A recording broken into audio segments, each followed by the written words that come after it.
Cette année, les géopolitiques de Brest se sont penchés sur le soft power. Une conférence donnée par Agnès de Victor, maître de conférence à l'université de Paris 1 Panthéon-Sorbonne en histoire du cinéma. Bonjour, alors merci beaucoup à la puissance, aux puissances invitantes, là j'utilise le terme à dessein, et particulièrement à Isabelle Delumeau. Je dois dire qu'on a la chance quand on est universitaire d'être souvent invité dans des universités, on l'est rarement aussi bien qu'à Brest. Alors je ne sais pas si c'est une stratégie de soft power, mais en tous les cas, je peux vous dire que ça marche très très bien. Alors contrairement à ce qui a été dit par Monsieur le Président, je ne suis pas du tout une spécialiste du soft power, et je dirais même je suis un peu une imposteur ici, mais j'ai accepté cette invitation parce que justement je me suis dit que vous allez m'aider, aussi bien ceux qui sont de ce côté-là de la tribune ou de ce côté-là, à penser cette notion à partir d'objets sur lesquels je travaille, mais je risque d'utiliser de façon floue, erronée, contestable cette notion, et je compte sur vous pour me reprendre, notamment au moment des questions. Donc je suis venue de la science politique en travaillant sur des politiques publiques de la culture en Iran pendant la révolution dite islamique et puis par la suite sous la République islamique, et j'ai dérivé lentement mais sûrement vers l'histoire du cinéma. Et c'est donc à partir des questions cinématographiques et audiovisuelles, notamment de la télévision et des produits aujourd'hui qui sont diffusés sur Internet, que je voudrais tenter de réfléchir, d'apporter ma maigre contribution à ces réflexions sur le soft power, même si on va le faire de façon peut-être, ce qui va vous paraître un peu anecdotique, à partir essentiellement du cinéma. Alors je vais suivre un plan, somme toute, assez classique, en revenant tout d'abord, pour ceux qui n'auraient pas en mémoire de façon très fraîche ce qui s'est passé à partir de 1978 en Iran, pour comprendre comment cette question du soft power ou de la diplomatie, je dirais, d'influence et de rayonnement culturel va se poser en Iran à partir des années 80 et puis surtout 90. Donc revenir à un contexte historique et puis surtout m'arrêter sur le cinéma comme peut-être un ambassadeur, mais bien involontaire, du régime iranien, et par la suite de réfléchir aux séries télévisées qui vont être produites alors là par l'État et de façon beaucoup plus volontariste, et qui auront toute une dimension religieuse très offensive. Et enfin, finir, si nous avons le temps, en réfléchissant à ce qui se passe aujourd'hui, notamment en Syrie et en Irak, en ce qui concerne la présence iranienne, sur ce que l'on appelle non pas la guerre quand on est en Iran, mais la défense des lieux saints, et voir comment des groupes de gens, donc on essaiera de définir, font ou non des images et quelles sont la logique de la circulation de ces images. Est-ce que c'est du soft power, du hard power, du power tout simplement, ou rien du tout? Je ne sais pas. Donc en 1900, excusez-moi, il y a des photos qui sont particulièrement floues et de mauvaise qualité, mais avec un peu d'imagination, vous compléterez le tableau. Donc en 1978, lors des troubles révolutionnaires qui vont mettre à mal et qui vont même renverser le gouvernement du Shah, la moitié des salles de cinéma de l'Iran, qui en compte à peu près 440, la moitié va être détruite ou mise hors d'état de fonctionner. Donc on a plus de 200 salles de cinéma qui vont être dans ce cas. Alors pourquoi le cinéma est pris pour cible? C'est pas la seule, mais en tous les cas, ça va être une des cibles les plus symboliques. L'Iran n'a pas été un pays colonisé, c'est un des seuls de la région. On a parlé tout à l'heure de l'importance du phénomène des décolonisations, notamment dans les années 60. L'Iran n'est pas un pays colonisé, mais est un pays où la puissance militaire américaine n'a cessé de se renforcer à partir des années 60, et l'influence culturelle également. On a énormément de majors qui ont des bureaux à Téhéran, et la culture américaine, notamment par le cinéma, a été amplement diffusée. Et la révolution, des révolutionnaires vont tenter de mettre à mal ce symbole de la puissance culturelle occidentale qu'est le cinéma. Est-ce que le cinéma va disparaître ? Beaucoup de journalistes pensent que ça va être le cas en Arabie Saoudite pour des raisons. En tous les cas, c'est ce qui est mis en avant. Le cinéma n'existe pas à cette époque. Plus tard, les talibans, le premier geste des talibans quand ils prennent Kaboul en septembre 1996, ça va être de détruire et de criminaliser même les bobines de films. Donc là, on pense que le cinéma va être mis au banc de la société. Et paf, pas du tout. Quand l'ayatollah Khomeini revient de son exil en France, qu'est-ce qu'il fait ? Il prononce un discours où immédiatement il dit « Nous ne sommes pas contre le cinéma, nous sommes contre la corruption morale ». Alors quand on est un réalisateur ou un exploitant, un patron de salle, on se dit « Ouf, bon, déjà il y a des chances qu'on puisse exister ». Mais il va falloir, alors il ne le dit pas en ces termes, mais il va falloir islamiser le cinéma, c'est ainsi en tous les cas que cela sera conduit. Et c'est dans la logique de l'importation et de l'adaptation des techniques occidentales, une question qui se pose au XIXe siècle. Est-ce qu'on peut importer une technique qui est née en Occident, qui est née dans un cadre idéologique, qui est porteur de l'idéologie qu'il a vu naître ? Le cinéma, en l'occurrence, on pourrait dire l'Europe industrielle et sécularisée. Est-ce que si on adopte cette technique, on prend l'idéologie qu'il a vu naître ou pas ? Certains, au XIXe siècle et au début du XXe siècle, vont dire non et vont interdire certaines techniques. D'autres vont dire on peut l'instrumentaliser. Et c'est ce que va dire l'ayatollah Khomeini et tenter de mettre le cinéma au service aussi de ce nouveau pouvoir. On va y revenir.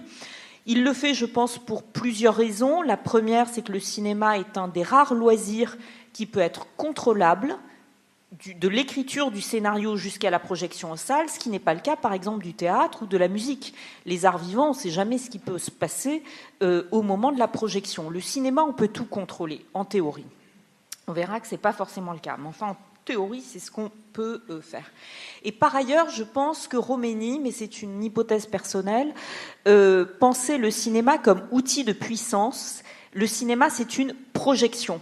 Et dans l'idée nationale, la grandeur nationale de l'Iran à cette époque, le grand destin de l'Iran en marche dans la révolution, tel qu'il est finalement relaté, expliqué dans une vision aussi qui est relativement messianique, le cinéma devait accompagner cette projection, donner une image à cette société en marche, et jamais Khomeini n'aurait laissé à d'autres le soin de raconter ses propres rêves, ses propres désirs et ses propres fictions.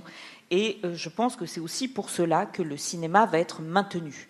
Il va l'être d'autant plus qu'en 1980, l'Irak attaque l'Iran et le cinéma va être utilisé, instrumentalisé aussi par le régime dans un désir de puissance nationale. Et là, on pourrait dire qu'il va le faire en... Une quarantaine de films de fiction va être produite pendant le conflit, sur le conflit, ce qui est unique dans l'histoire des représentations. Il est très rare qu'on fasse des films de fiction pendant un conflit. Le cinéma va aider à définir cette guerre, mais le problème, il va aussi tenter de réduire un paradoxe insurmontable pour le régime au moment où la guerre est déclarée. Khomeini, à cette époque, pense qu'il peut être le grand leader du monde musulman et en tous les cas exporter la révolution. Et là, il se retrouve en guerre contre un autre grand pays musulman et qui plus est à majorité chiite. Et donc le grand tour de force va être de donner une image de cette guerre qui ne sont pas les Iraniens contre les Irakiens, mais qui va être les Iraniens contre le régime du Baas. Et le cinéma va être un outil pour tenter de faire cette définition. Alors on a, par exemple, le premier film de guerre qui est tourné en 1980, on a un Irakien qui est un personnage positif, ce qui est relativement singulier, ou en 82, donc un film qui s'appelle Libération, où on a un jeune engagé volontaire qui va tenter de retrouver un soldat irakien dont il a récupéré une lettre un peu par hasard. Et dans cette lettre, ce soldat irakien dit « Mais en fait, nous ne sommes pas vos ennemis, hein, on vous attend, et si le régime irakien vous fait la guerre, c'est parce qu'il a tellement peur du cri de liberté et de révolution que vous êtes en train de scander. » Donc on a par exemple, là, dans cet extrait de film que malheureusement je ne peux pas montrer, mais on a la volonté jusqu'en 82 du régime d'utiliser le cinéma pour tenter toujours d'exporter la révolution, même si après 82, ce rêve d'exportation va tout de suite s'arrêter. Alors l'Iran, à ce moment-là, il faut bien se mettre en tête, l'Iran, je vous le rappelle aux plus jeunes, est un pays qui est complètement ostracisé diplomatiquement. Depuis la prise des otages en 79, il y a eu une rupture des relations diplomatiques, on va dire de façon très générale. Puis, on pourrait dire à partir de même si la révolution avait séduit beaucoup d'intellectuels, la guerre va changer les représentations, et notamment, on peut dire qu'à partir de 84, on peut presque le dater très précisément. Très paradoxalement, la guerre va être représentée, la guerre Iran-Irak va être représentée, puisque c'est une grande guerre de tranchées très conventionnelle, comme la guerre de 14-18. Donc quand on regarde les JT, par exemple, de France 2, ça s'appelait Antenne 2, je pense à l'époque, et TF1, les journalistes vont décrire cette guerre comme la guerre de 14-18. Avec en pointant les masques à gaz, etc. Et donc c'est le retour de la grande peur. Et à ce moment-là aussi, l'image de jeunes combattants volontaires lancés sur les champs de bataille et déminant finalement les territoires iraniens minés par les Irakiens, se faisant volontairement sauter sur ces champs de mines, en tous les cas c'est l'image qu'on en a donnée ici, va être également instrumentalisée et va contribuer à singulariser le pays, à l'ostraciser diplomatiquement, mais aussi d'un point de vue de l'imaginaire. Et il va être de plus en plus difficile de traiter, si j'ose dire, avec ce pays. À cela s'ajoute en 88 un livre écrit par Betty Mahmoudi, les plus jeunes ne s'en souviennent pas, mais ce livre a été vendu à 8 millions d'exemplaires, ça a été vraiment un best-seller qui condamne vraiment l'Iran et son régime. Pour la petite histoire, cette Jamais sans ma fille va être une arme extrêmement puissante et qui va durer très longtemps, puisqu'en 91, c'est la sortie du film. Et quand, petite anecdote, au moment de la Coupe du Monde qui est organisée en France, l'équipe iranienne vient affronter les États-Unis, vous imaginez le symbole, Jamais sans ma fille est programmée sur les télévisions françaises et allemandes, et l'équipe iranienne menace de ne pas venir si le film est programmé. Donc ça reste quand même un symbole extrêmement fort, un rejet, un affrontement via l'audiovisuel entre les États-Unis, on va dire, et l'Iran. Et puis, donc ça c'est 88 et 89, la fatwa de Khomeini contre un livre de l'écrivain britannique Salman Rushdie, Les versets sataniques, va contribuer encore à ostraciser le pays. Alors, c'est dans ce contexte-là qu'à partir, on va dire, de 85, un déplacement va avoir lieu, notamment par le cinéma. Je ne dis pas que c'est le seul facteur, mais c'est assez intéressant d'observer ce qui va se jouer sur le cinéma, avec le cinéma et sur la scène cinématographique. Mais je dirais que c'est peut-être du soft power de l'après-coup. Tout à l'heure, on a ouvert cette conférence avec l'intervention de notre président qui rappelait comment les Médicis avaient finalement utilisé les artistes comme ambassadeurs. Dans le cas de l'Iran, je ne peux pas dire que les dirigeants aient programmé et soutenu les grands réalisateurs qui vont être reconnus, célébrés, adulés par la suite sur la scène cinématographique mondiale. C'est un peu de l'après-coup. En revanche, ce qui va se passer dès 1982, c'est une véritable politique cinématographique qui va être mise en œuvre par le régime, et notamment avec un ministre de la Culture et de l'Orientation islamique qui s'appelle Mohammad Khatami, et qui va indéniablement contribuer à relancer une production cinématographique de façon assez classique en termes de politique publique. Il va créer des institutions qui vont soutenir le cinéma, production, la diffusion, etc.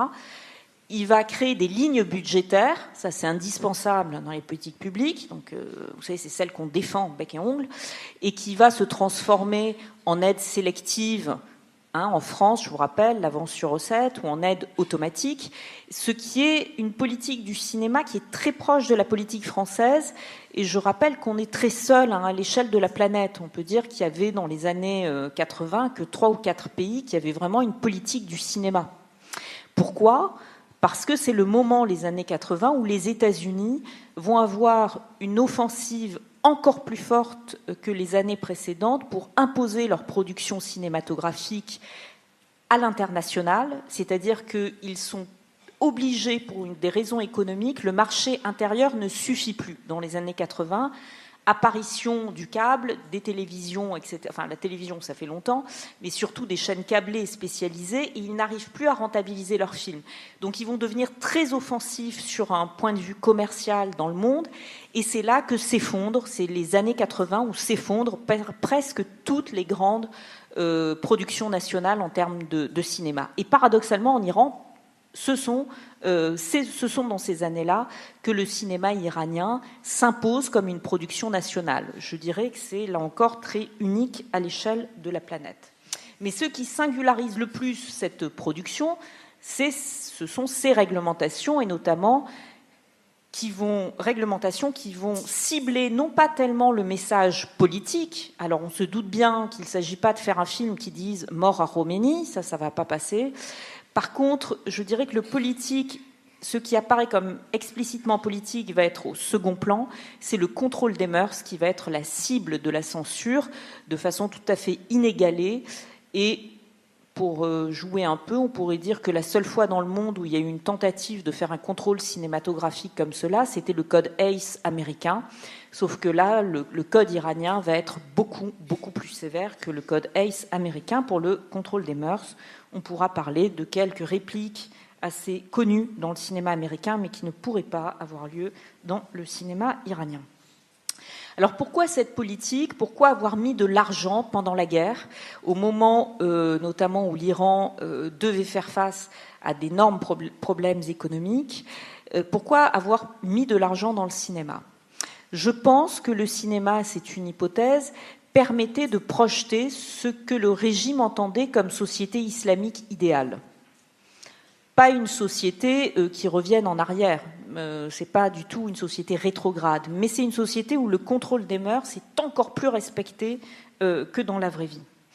Alors, cette politique, elle va avoir un effet très direct en ce qui nous concerne, c'est qu'elle va soutenir une industrie nationale et permettre à une nouvelle génération de réalisateurs d'apparaître, et puis à l'ancienne génération de continuer à travailler, pour ceux qui restent en tous les cas en Iran.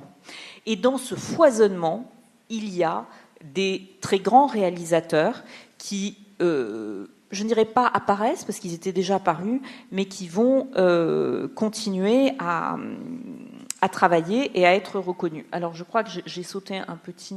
Voilà, non, alors j'en parle quand même, parce que j'ai ma diapo. Garder aussi le cinéma... pour projeter cette société islamique idéale. Et puis au moment de la guerre, je crois, et je pense que c'est important de le rappeler, souvent on dit c'est des films de propagande pendant la guerre. Oui, bien sûr, mais c'est quoi la propagande ? Je pense que l'Iran s'est servi du cinéma à des fins internes pour ressouder la nation iranienne fragilisée par la révolution. Et grosso modo, pendant la guerre, sur les écrans, on pouvait voir 2 définitions de la guerre qui étaient en train de se jouer à l'extérieur de la salle. La guerre, si j'ose dire, des barbus et la guerre des rasés, c'est-à-dire dans les mêmes forces iraniennes.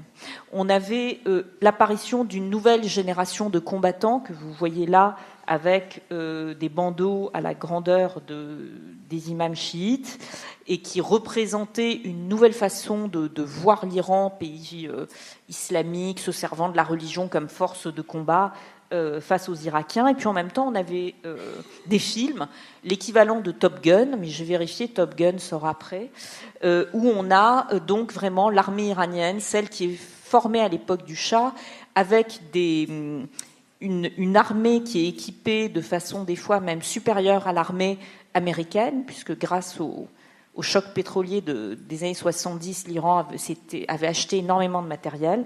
Donc on a des films très hollywoodiens et qui représentent une autre image aussi de l'Iran que les gardiens de la révolution, donc la partie très idéologique de l'État. Donc le cinéma, dans les années 80, il sert au niveau interne à refaire du national. Je dirais c'est une propagande, c'est une machine centripète qui va recoaliser et donner à tout le monde une image. Chacun a son image. La nation, c'est ça, c'est plein de gens différents, mais il y a une projection par le cinéma où tout le monde retrouve son image. Et au niveau international, au grand étonnement, je pense, des dirigeants, la cinéphilie occidentale va débusquer des films de réalisateurs qui vont d'abord passer par le cinéma pour enfants. Je pense notamment, le premier film, c'est un film de Amir Naderi qui s'appelle Le Coureur et qui va être vu au Festival des Trois Continents à Nantes, qui va recevoir un prix. Et puis, Où est la maison de mon ami, de Abbas Kiarostami, en 1987, il y a 30 ans cette année. Et c'est un véritable coup de semonce dans le milieu du cinéma. On se rend compte qu'il se passe quelque chose en Iran, le dernier pays où on attendait une révolution cinématographique.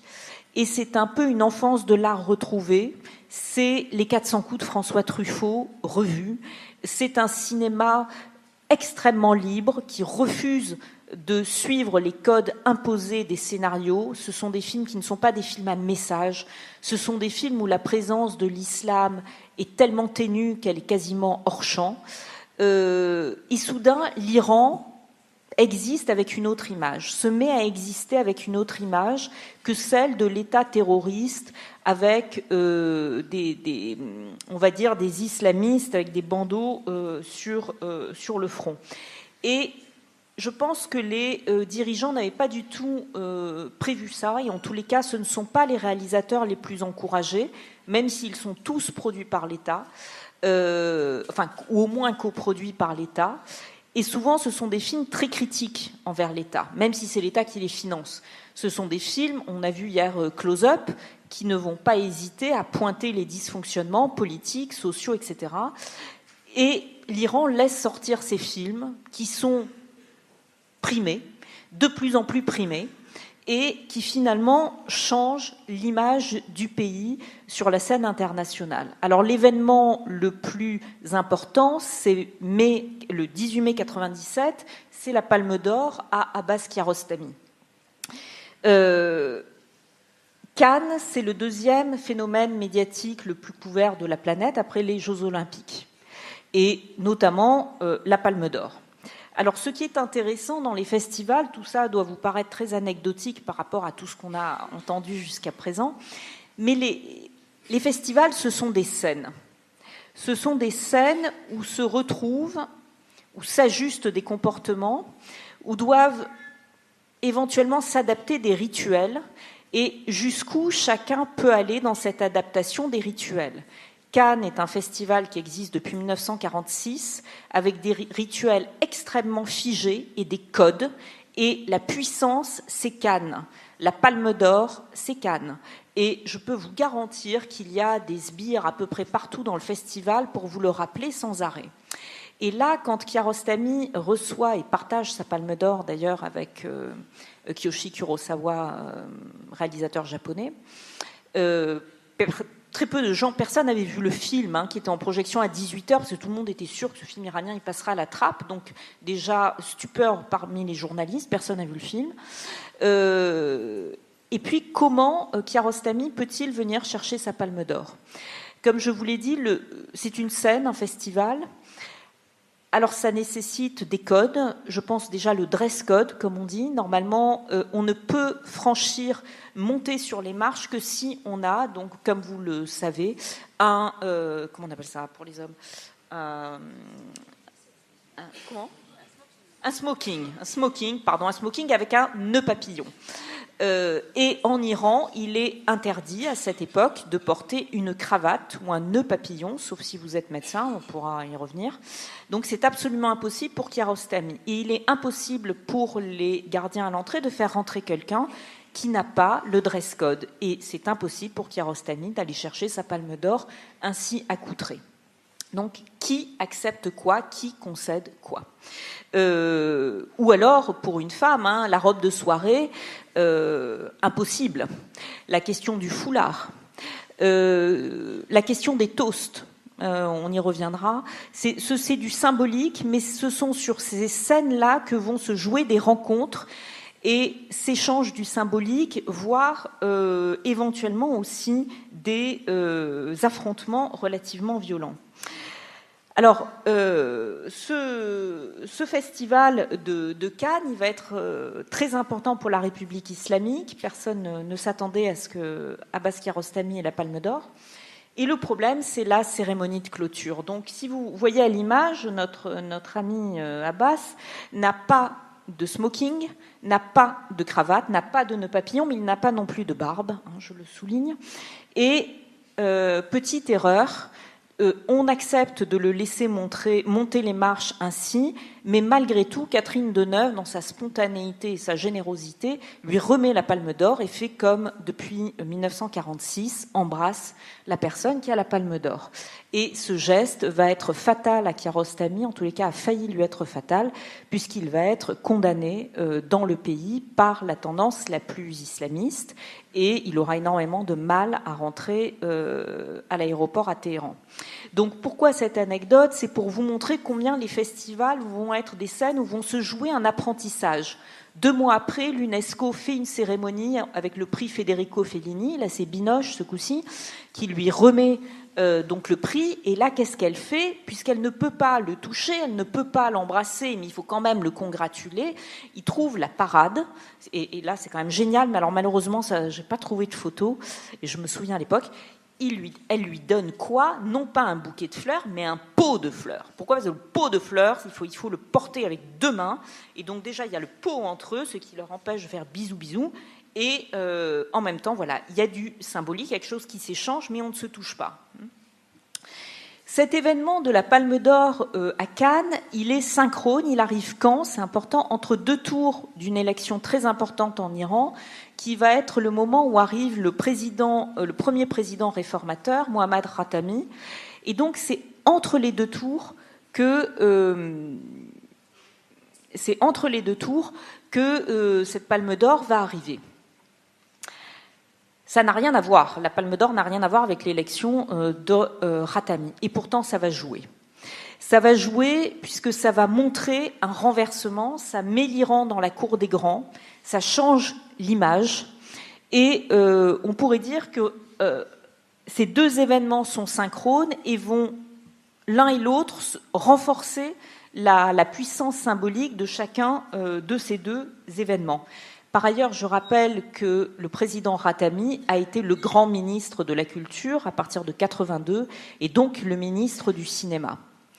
Alors cette puissance symbolique, elle n'est pas anecdotique, elle va avoir des effets et la culture a toujours été importante en Iran, mais elle arrive au pouvoir et l'Iran va d'autant plus utiliser, alors je ne sais pas si on peut dire ce soft power ou pas, mais en tous les cas, le régime comprend très bien qu'il vaut mieux avoir une image à l'étranger, utiliser des films, finalement utiliser cette notoriété avec des films qu'on n'aurait pas forcément souhaité.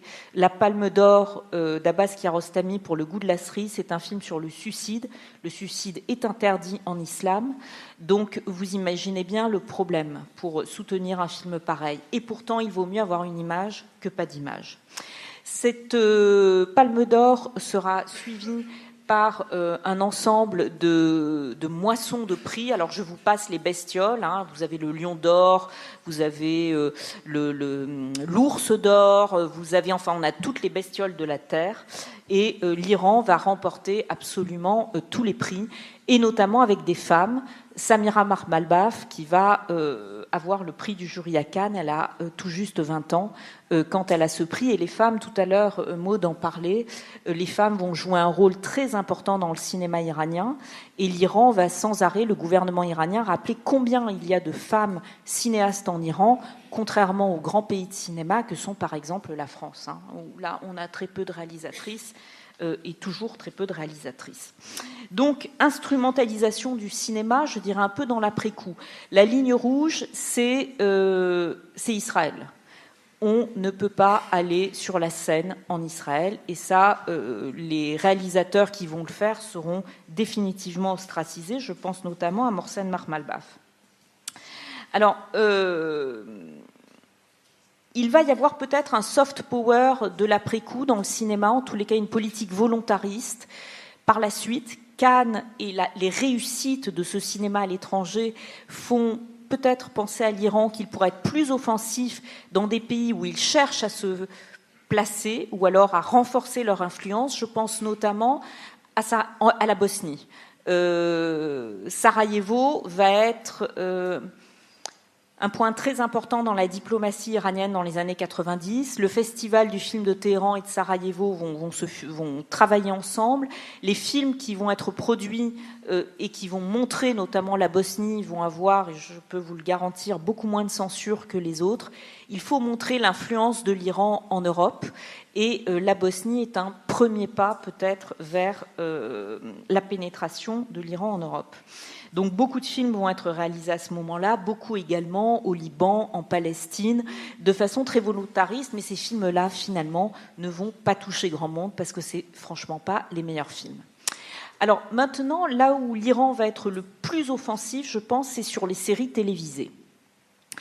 À partir de 1994, c'est le moment où apparaissent les satellites, les paraboles, ce qu'on appelait les paradiaboliques en Iran, qui rendent visibles les films, et notamment les films produits à Los Angeles ou à Irangeles, comme on dit, aux États-Unis, par la minorité, excusez-moi de ce lapsus, par les Iraniens partis qui ont quitté l'Iran en 1979 et qui vont travailler dans les médias à Los Angeles et qui vont notamment produire pour l'Iran des produits télévisés. Ça va du film de fiction aux émissions diverses et variées. Et ce sont ces films-là que les Iraniens vont énormément regarder en achetant donc des paraboles, en les planquant derrière des draps, ce qui fait que dès qu'il y a un peu de vent, hop, on ne voyait plus rien parce qu'il y avait le drap qui adhérait à la parabole.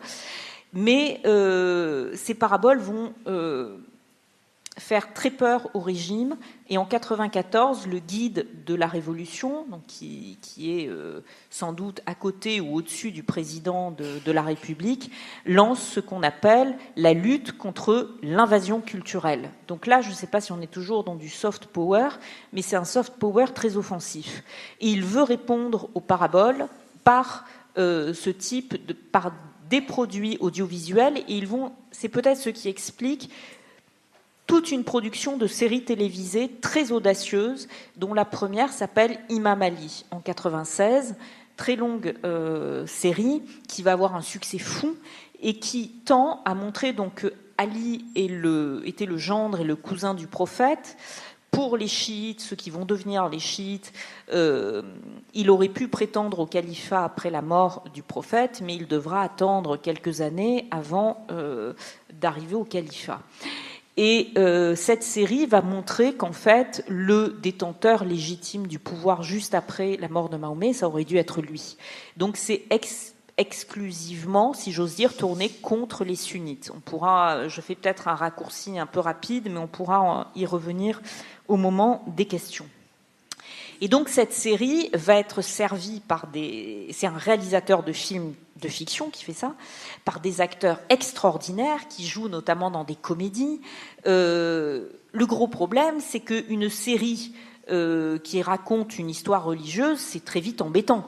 Parce que les personnages positifs, vous voyez, souvent, ils boivent pas, ils fument pas, vous voyez ce que je veux dire. C'est pas très intéressant au cinéma. Et ce sont les personnages négatifs qui, eux, font tout ce que les autres ne font pas, qui vont séduire le public. Donc le vrai problème, ça va être comment créer des séries télé qui permettent d'être attractives, parce que la propagande, ça ne marche que si les gens regardent les produits. Et l'Iran va exceller dans cette matière. Et ils vont, je ne vais pas parler donc bien sûr de l'Oscar aussi après la Palme d'Or. Ils vont créer donc cette série Imam Ali et ils font un geste complètement iconoclaste dans le monde musulman. S'ils ne montrent pas le visage de Ali et du prophète, en tous les cas, ils sont bel et bien incarnés comme vous le voyez là. Et il y a bien des acteurs qui jouent et qui incarnent ce rôle-là. Et cette série va être très populaire et immédiatement condamnée par l'Arabie Saoudite et l'Indonésie, qui proposent de racheter l'ensemble des épisodes. Et puis, évidemment, l'Iran leur dit « mais nous ne sommes pas à vendre ». Et il va y avoir énormément de troubles dans les zones sunnites iraniennes et une exacerbation, on va dire, des tensions entre l'Arabie Saoudite et l'Iran, notamment à propos de cette série. À la suite de cette série qui marche si bien, l'Iran continue, alors que dans le reste de la planète, il est pratiquement impossible de représenter le prophète. Je vous renvoie dans les années 2000 à toutes les affaires sur les caricatures, les représentations, etc. Et l'Iran continue à faire des séries sur tous les personnages saints. Alors la série suivante qui va être faite vraiment pour l'exportation, excusez-moi, les captures sont vraiment pas bonnes, c'est Sainte Marie, qui est vraiment un péplum sur l'histoire de Marie et qui est destinée, je me souviens vraiment au début, à l'exportation en Afrique, immédiatement sous-titrée en français pour l'Afrique francophone, se placer dans ces pays-là. Et puis après, il va y avoir tous les imams, le 8e imam, le 5e, le 6e, imam Reza, imam Hossein, non pas Hossein, imam Reza. Et l'Iran affirme sa puissance, quitte à aller, je dirais, au clash avec les autres pays, et les autres pays, on va dire, musulmans. Alors, il y a une différence entre cinéma et télévision. Le cinéma, c'est du rituel, ça touche au sacré, on voit tous ensemble, et les dirigeants ont très bien compris que le cinéma avait une puissance incontrôlable et bien supérieure. Et jusqu'en 2015, il n'y a jamais eu de grands films sur des personnages sacrés. Il y a eu des séries, pas du cinéma.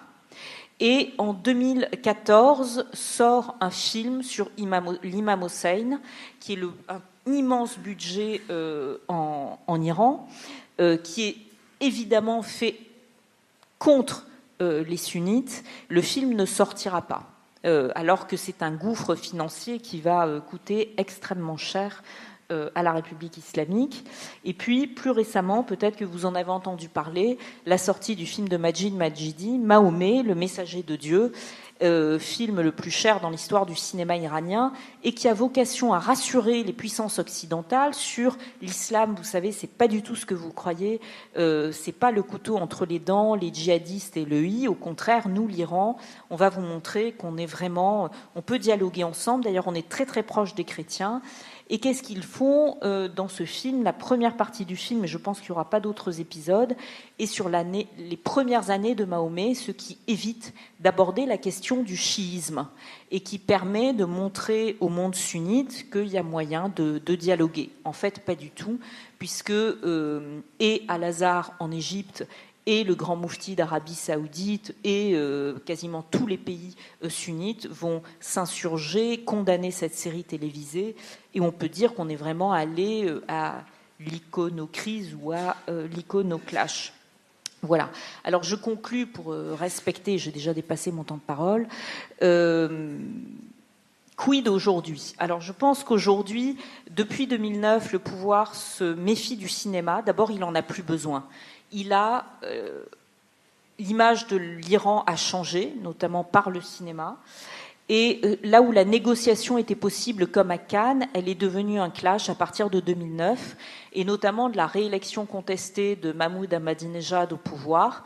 Et là, les grands festivals ne vont pas se priver pour être hautement politique. Donc on va inviter Jafar Panahi, qui est condamné en Iran. Alors à Cannes, vous avez la chaise vide de Panahi, qui est invité comme membre du jury, qui ne pourra pas venir. Des déclarations de presse, je pense à Binoche, sa conférence de presse pour le film pour lequel elle est invitée se transforme en soutien pour Panahi. Berlin, qui fait la chaise vide, et ainsi de suite. Et il y a une traînée de poudre dans tous les festivals d'une condamnation de la politique d'Ahmadinejad, notamment par cet outil. Je pense que l'Iran, aujourd'hui, mise sur le tourisme pour continuer à changer son image, n'a plus, entre guillemets, besoin du cinéma. Ma question est plus, il se produit aujourd'hui des nouvelles productions qui ont été très limitées, on va dire, ces 2 dernières années et qui sont beaucoup moins limitées aujourd'hui, sur ce qui se passe en Syrie et en Irak. Officiellement, l'Iran n'intervient pas militairement dans ces pays et ne fait que du conseil. Et alors on est dans un discours extrêmement ambigu sur cette participation ou non de l'Iran à ces conflits. Et à partir du moment où en 2015 on va avoir les vagues d'attentats et où le pays va pouvoir se montrer comme un rempart contre Daesh, Daesh est un paradigme pour l'ensemble des différents mouvements en Irak et en Syrie. Là, les films vont commencer à se multiplier et on va avoir tout un réseau de films faits par la tendance la plus radicale aujourd'hui au pouvoir et qui va décider de valoriser une alliance qui n'est plus du tout, comme je vous l'ai dit tout à l'heure, au moment de la guerre Iran-Irak, on fait du national. Là, non, on est face à une fitna, on est face à une séparation de la société depuis 2009, depuis l'élection contestée d'Ahmadinejad, qui a vu un mouvement qui a contesté le pouvoir, d'autres qui l'ont soutenu, et cette blessure va rester.